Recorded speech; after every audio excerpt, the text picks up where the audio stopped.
Good afternoon, friends, and welcome to our second episode of Kids Corner, where I will be introducing you introducing you to some of the new books here in the kids' room, and hopefully I can entice you enough that you want to check some of them out and pick them up curbside. So before I get started, I do just want to let you know a little bit of news. Most of it is stuff you've heard before. We do still have the Acorn information packs in conjunction with the Hopland Research Extension Center. We are still doing curbside pickup for you to pick up those information packets that tell you about the different species of acorns and how to gather them and how to label them once you've gathered them and where to drop them off depending on where you live. So if you would like to participate in the Acorn Drive and help us repopulate some of our forest devastated acorn areas, we would love to, oak areas, we would love to help you with that. Just give us a call and we can set you up with the paperwork, okay? We do still also have voter literacy and nonpartisan voting guides available. If you would like to pick some of those up, there is still time before the election and before you drop off your ballot, so give us a call and we can set you up with those. And then finally, and I'm sure most excitingly for a lot of you, we do have 2 of the children's literacy backpacks coming available tomorrow. They will be finished with quarantine tomorrow, and that is the Bugs backpack and the Farm backpack. So if you're interested in one of those, remember they are 1 backpack per child. You can go ahead and give us a call. We can put you on the list for either Bugs or Farm and give you a call to set up your appointment tomorrow. They are a 21-day or 3-week checkout, and they are not requestable or renewable, which is why if you want a specific one, you got to let us know so we can add you to the wait list, because there's no way for us to track that otherwise. And then they need to be returned via a curbside appointment because they are too big to fit through the book drop. All right, so that's our news out of the way, so let's get started. First up, I have a chapter book called The Girl Who Speaks Bear. Oh my gosh, this book was so good. Okay, so have you ever felt like you don't belong? That could be in your family or in your community or in your school or as a human being. If you don't feel like you don't belong in any way, shape, or form, maybe you felt physically different from everyone else in your community, or maybe you felt like your heart kept telling you that you needed to go be somewhere else, maybe out living in the forest like a wild creature. Well, Yanka the bear, right here on the cover, isn't actually a bear. At least she doesn't think so. But she's so big and so strong, bigger and stronger than every other 12-year-old in the village, and basically every other person in the village, regardless of if they're 12 years old. And everyone knows that her adoptive mother found her outside of a hibernating bear's cave when she was 2 years old. So what else are they going to call her but Yanka the bear? She's big, she's strong, she was found when she was 2 years old outside of a bear cave. What else could you possibly call her? Now, Yanka is very beloved by her mamoshka, her adopted mom, and she enjoys her relationships with Anatoly, who is a hermit who lives in the forest, and Sasha, her best friend. But something still just doesn't feel right. So how are you supposed to be content and happy when you're meant to be somewhere else? Maybe like Yanka feels like she's meant to be out in the forest and playing with the animals. Especially considering that some of the more mean kids in the village taunt her and say things like she doesn't belong. But then one day, something absolutely fantastical happens, and Yanka's feeling like she's different from everybody else becomes a reality. And she sets off on an adventure of self-discovery, and she meets all kinds of other beings in her travels. Note the word beings. She meets all kinds of beings in her travels, both friends and foes. If you've read The House on Chicken Legs, which is another Sophie Anderson book, one of the friends she meets is the Yaga from The House on Chicken Legs, which is a pretty cool tie-in. So she meets friends and foes and all these other beings on her travels, and all these beings, both friends and enemies, help her develop as a young girl coming into her own, and they help her find out who and what she really is.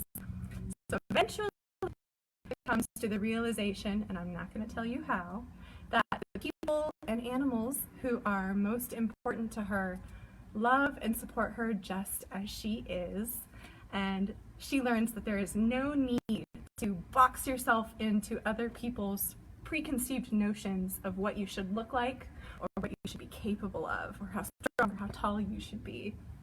And most importantly, at least in my opinion, she finally, I might tear up a little bit, she finally learns to love and celebrate those aspects of herself that set her apart from the other people in her village, and she begins to appreciate them as gifts rather than things to be ashamed of or things to think are scary somehow.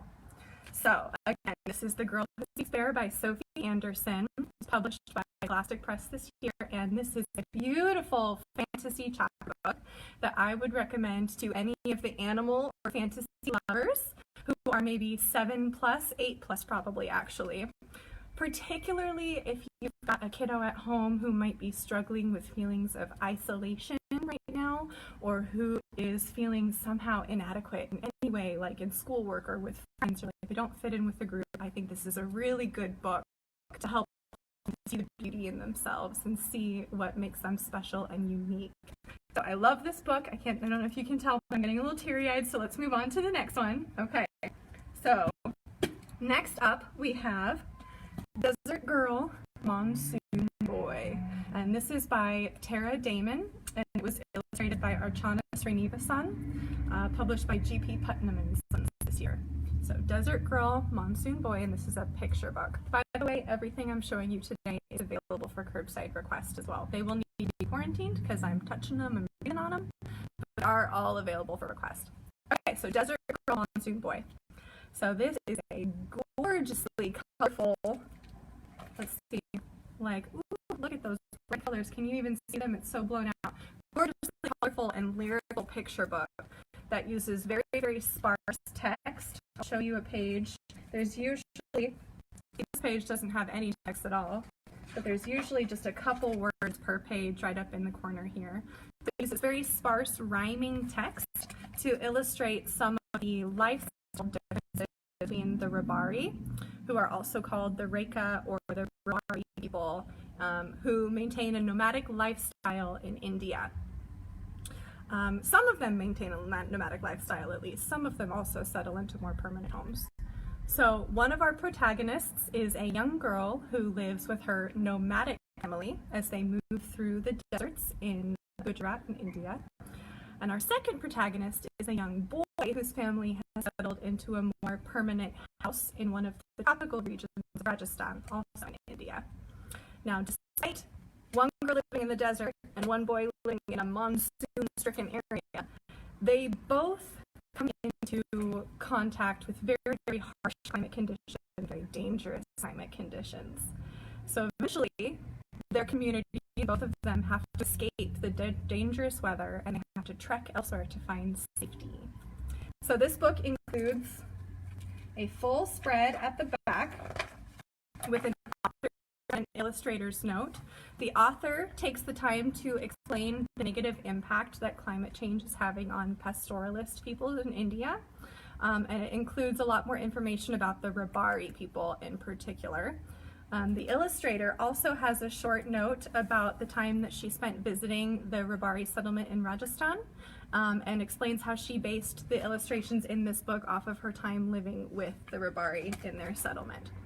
So I would recommend this picture book for anyone ages 8 to 5, to be honest, but particularly I would recommend it if you're going to be reading out loud during a story time, because the use of really limited text leaves lots of opportunities for you to ask your kiddos questions and get them to respond, particularly when it comes to the illustrations. So it really improves engagement. So for example, you might ask, let me pull up a picture that will show you what I'm talking about. Let's see. There we go. So you might ask the kiddos to point out some of the differences between how the two families dress. Are there different patterns on clothes? Do they wear the same kind of jewelry? Does it look like the jewelry is made out of the same or different color metal? Stuff like that. You could also see what kind of animals does it look like they have with them. So we've got like dogs and then goats and then camels. And why might dogs and camels be better living in a desert environment, and why might goats be better somewhere that that gets a lot of rain. So it's a really good way to improve engagement, or at least engage kiddos while we're reading the book. And then also, I think this is particularly good for a reader aloud story time, because the rhyming text, the really lyrical rhyming text, is helpful for developing phonological awareness. So getting kids to recognize the individual sounds within words and then the individual words that make up sentences. And also just rhyming really helps keep their attention. So again, I would really recommend this book for a read aloud story time for anyone up to kindergarten or first grade. But older kids enjoy it as well. It's just very sparse text, so it'll be over really quickly if you're doing it with older kids. All right, so next book, we've got Baby Builders. This one was so cute, you guys. Okay, so this is Baby Builders by Elissa Haden Guest and illustrated by Hiroe Nakata, published by Dial Books for Young Readers this year. Now, what would it look like if a bunch of babies got together to build a house? Well, now we know, because that's exactly what happens in Baby Builders. It's another picture book, just like Desert Girl Monsoon Boy, that uses really, really bright, vibrant illustrations and very sparse rhyming text to help engage the reader, or if you're doing this as a read aloud, help engage the listener. It also, however, includes lots of added sound effects and opportunities for sound effects. I'll show you an example. So like right here, when they're using the excavators, we've got hum, clink, and clack.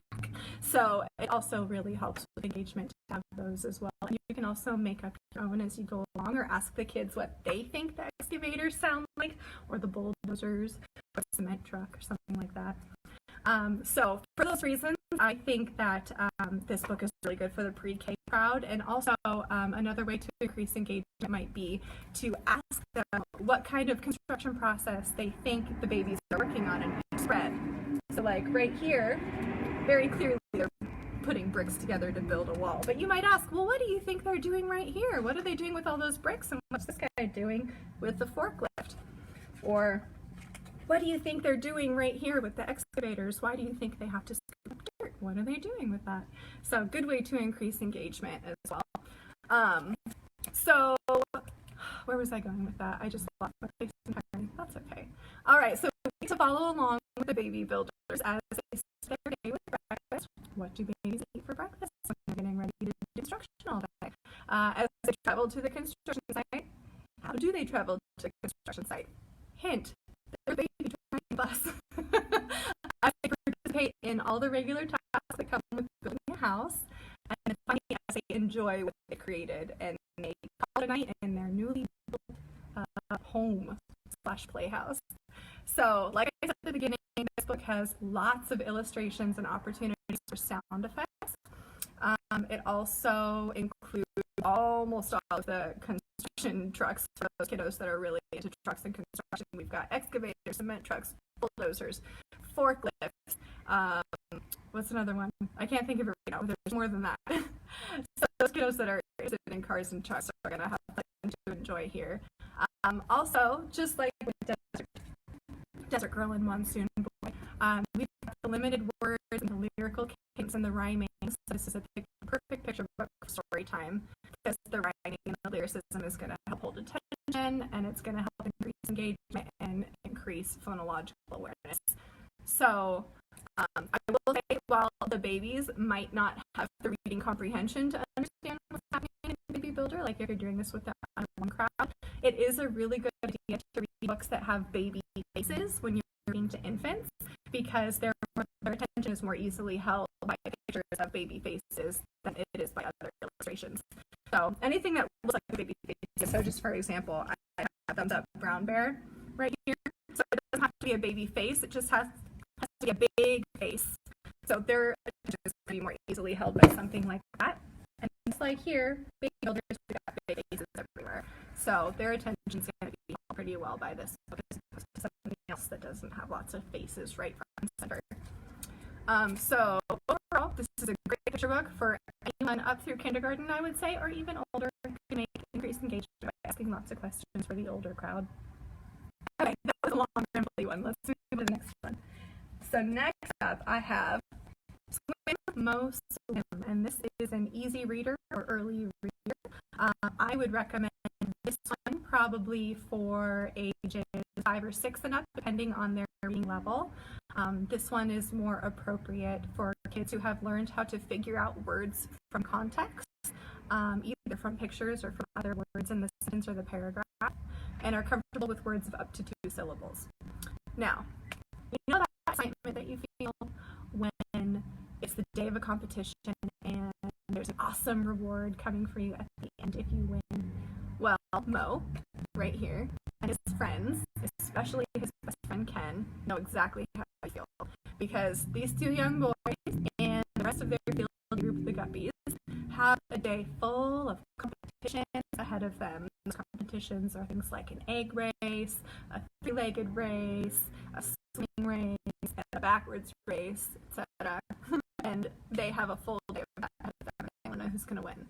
Especially because the group that wins gets an extra prize, or the group that wins more than 1 medal or the most medals gets an extra prize of ice cream at the end. So, who's going to win the most medals and get the ice cream? And more importantly, what on earth is poor Mo going to do when Fishy starts nibbling on his nose? That's a good question. Alright, so this is an excellent transition book for kids, like I said, who have learned how to figure out context from other words in the sentence or pictures, or who recognize 2 syllables.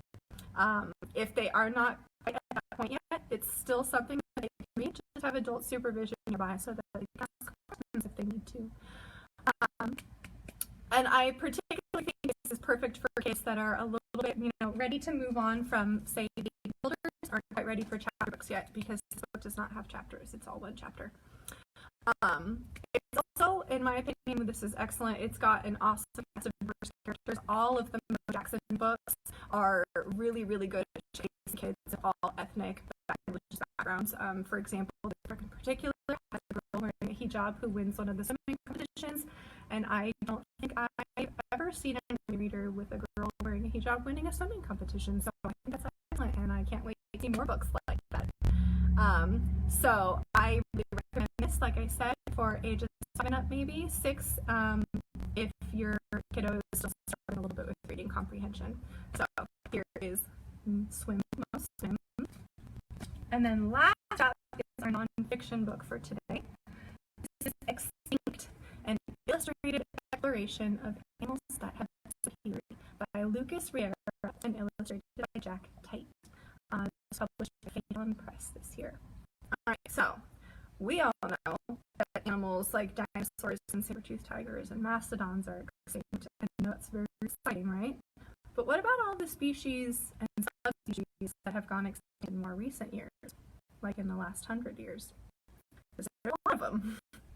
Which animals have disappeared in the last century, and when did they go extinct, and why are they gone? So these questions and more are covered in this absolutely gorgeously illustrated nonfiction book. Take a look at some of the pictures in here. Here's the spread on primates. Here's the spread on canines. So beautiful. The illustrations are gorgeous. For different species of felines and antelopes and rhinos, to canines and bears and birds and underwater creatures. This book covers over 80 different animals that are no longer found on planet Earth. But don't worry, the introduction, it's not all depressing. The introduction, here we go, here's the introduction page, can help the reader understand that extinction itself is a natural phenomenon. It's the results from human interference that are causing the problem. So extinction itself isn't the problem. It's a kind of extinction that results from human interference. So the introduction helps clarify those two, and then at the end, there is a whole 3-page spread.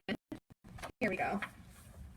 So here's 2 pages. There's a whole 3-page spread that covers different ways that humans are speeding up the process of extinction, from habitat loss to overpollution, or to pollution to overfishing, and poaching and stuff like that. But it also helps explain how we as kids and as adults, just as human beings, can get involved in animal conservation, both locally and internationally. So there's Extinction Today, talking about how extinction is being kind of on, what's the word I'm looking for? Fast forward, being put on fast forward by human interference. But then there's also about how it could help and explaining different ways that we can help locally and internationally, which I think is excellent. So there is still hope, my friends. And the final chapter says, knowledge is power, right? So this is an excellent encyclopedic resource for kids of any age. It's a good jumping off point. If anyone's got a project on extinction and they want ideas for animals, they could do some more further research on.